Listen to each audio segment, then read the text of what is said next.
Hello, I'm Elfin Bow. Welcome to Elfin Bow's January Jackanory.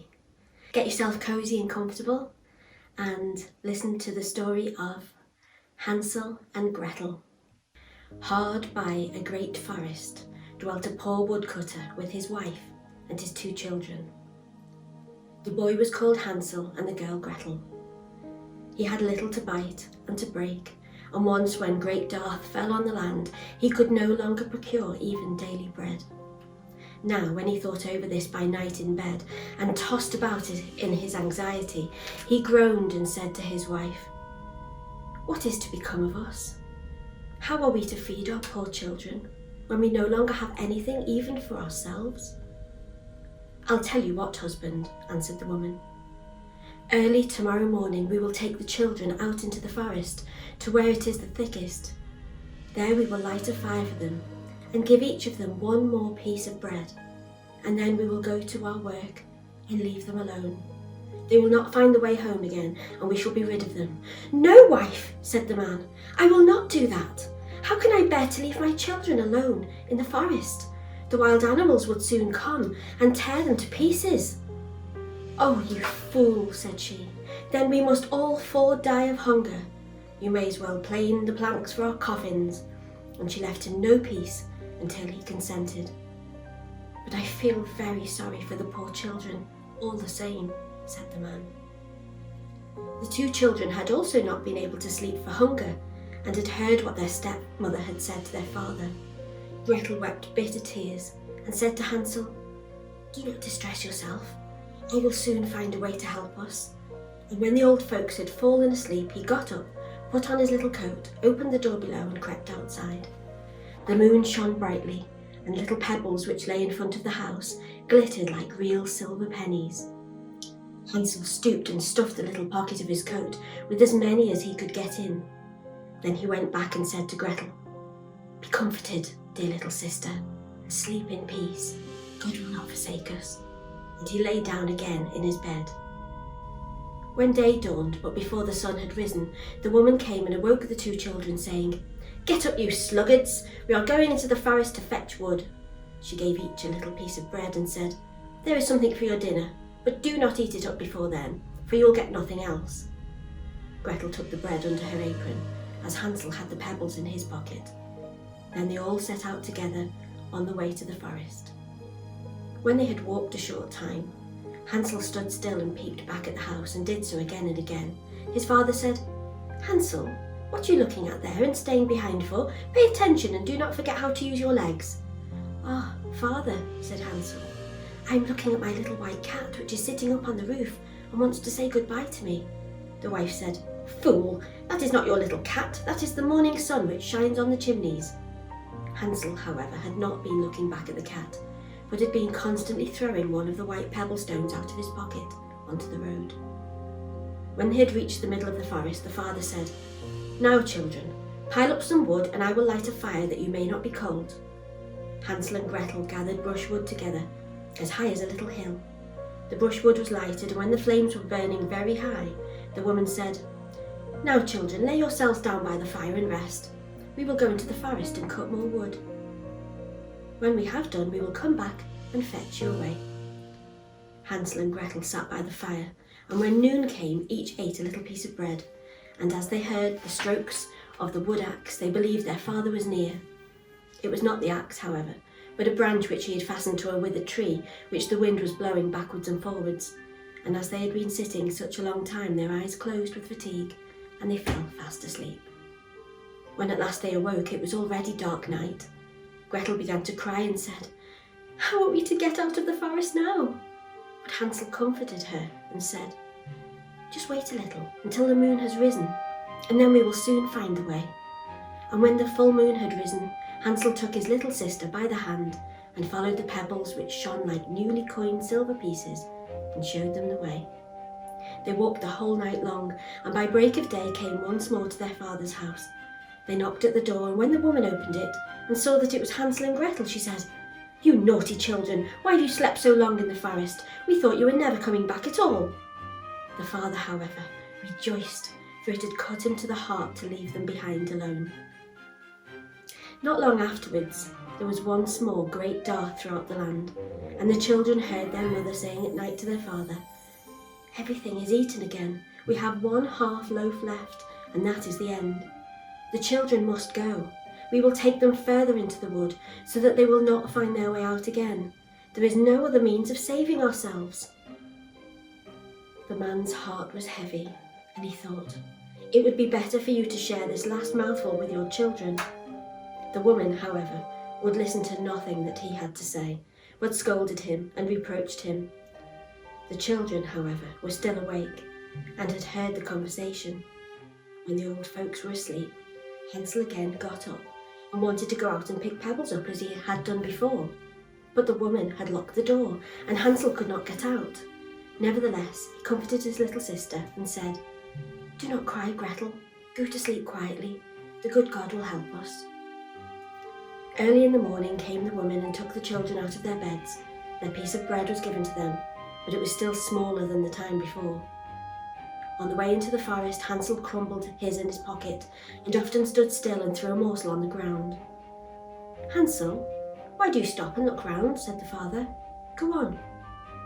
"I am looking back at my little pigeon which is sitting on the roof and wants to say goodbye to me," answered Hansel. "Fool," said the woman, "that is not your little pigeon. That is the morning sun that is shining on the chimney." Hansel, however, little by little, threw all the crumbs on the path. The woman led the children still deeper into the forest, where they had never in their lives been before.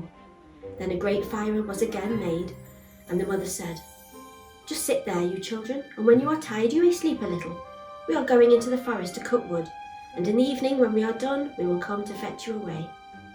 When it was noon, Gretel shared her piece of bread with Hansel, who had scattered his by the way. Then they fell asleep, and evening passed, but no one came to collect the poor children. They did not awake until it was dark night, and Hansel comforted his little sister and said, "Just wait, Gretel, until the moon rises, and then we shall see the crumbs of bread which I have strewn about. They will show us our way home again." When the moon came, they set out, but they found no crumbs, for the many thousands of birds which fly about in the woods and fields had picked them all up. Hansel said to Gretel, "We shall soon find the way," but they did not find it. They walked the whole night and all the next day too, from morning till evening, but they did not get out of the forest, and were very hungry, for they had nothing to eat but 2 or 3 berries which grew on the ground.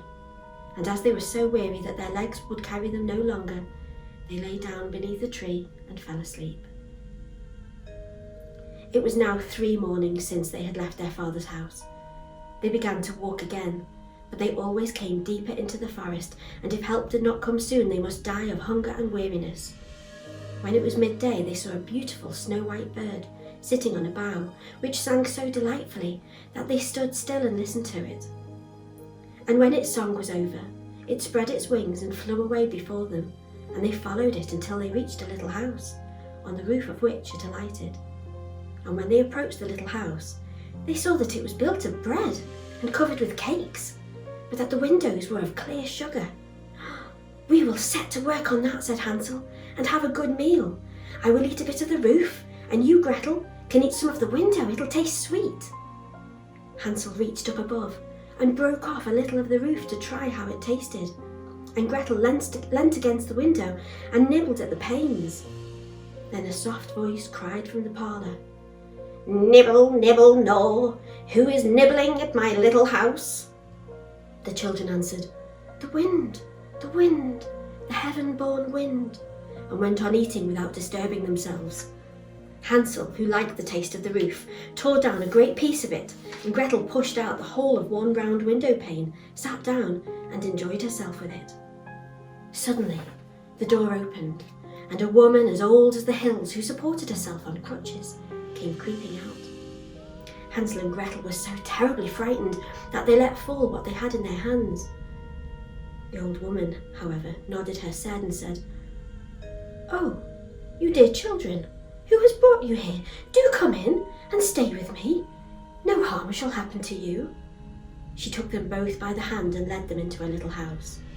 Then good food was set before them, milk and pancakes with sugar, apples and nuts. Afterwards 2 pretty little beds were covered with clean white linen, and Hansel and Gretel lay down in them and thought they were in heaven. The old woman had only pretended to be so kind. She was in reality a wicked witch who lay in wait for children and had only built the house of bread in order to entice them there. When a child fell into her power, she killed it, cooked it, and ate it. And that was a feast day with her. Witches have red eyes and cannot see far, but they have a keen scent like the beasts and are aware when human beings draw near. When Hansel and Gretel came into her neighbourhood, she laughed with malice and said mockingly, "I have them! They shall not escape me again." Early in the morning, before the children were awake, she was already up, and when she saw both of them sleeping and looking so pretty, with their plump and rosy cheeks, she muttered to herself, "That will be a dainty mouthful." Then she seized Hansel with her shriveled hand, carried him into a little stable, and locked him in behind a grated door. Scream as he might, it would not help him. Then she went to Gretel and shook her till she awoke and cried, "Get up, lazy thing! Fetch some water and cook something good for your brother.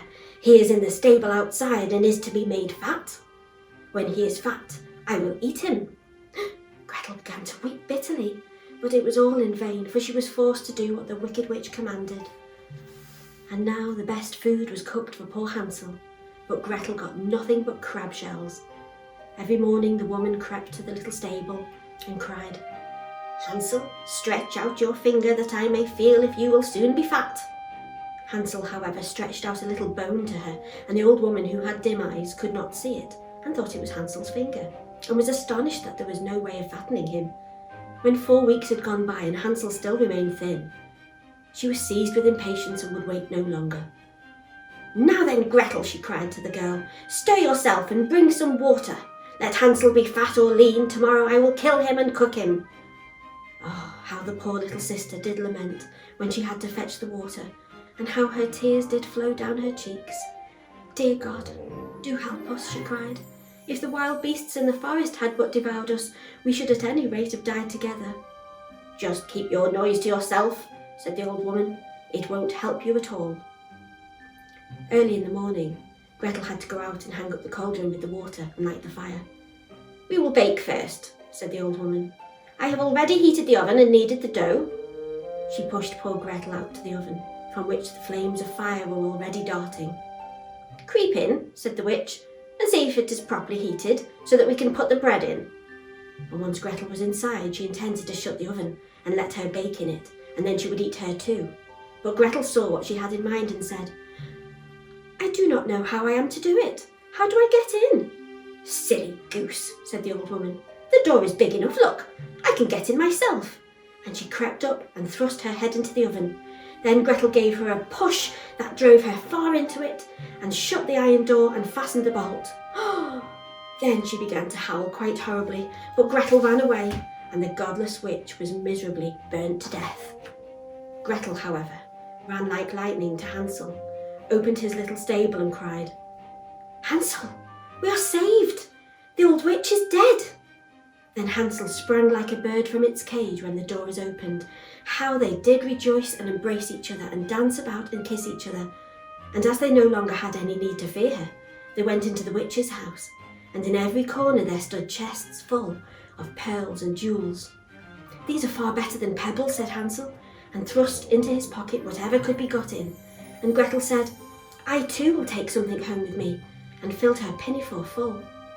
"But now we must be off," said Hansel, "that we may get out of the witch's forest." When they had walked for 2 hours, they came to a great stretch of water. "We cannot cross," said Hansel. "I see no footplank and no bridge, and there is also no ferry," answered Gretel. "But a white duck is swimming there. If I ask her, she will help us over."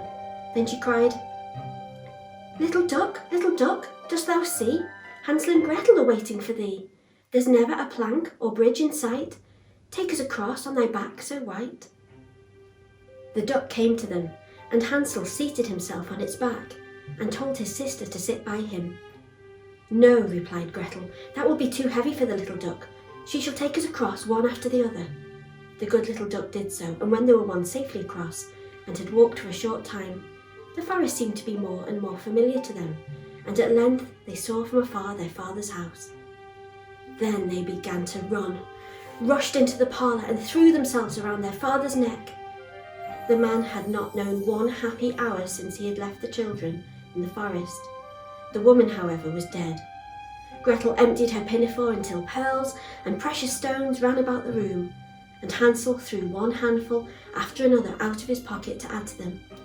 Then all anxiety was at an end, and they lived together in perfect happiness. My tale is done. There runs a mouse. Whosoever catches it may make himself a big fur cap out of it. The end. If you have enjoyed this story today, please like and comment and share, and follow my YouTube channel so that you don't miss any of the other stories in January Jackanory. Thanks for joining me. Until next time, goodbye.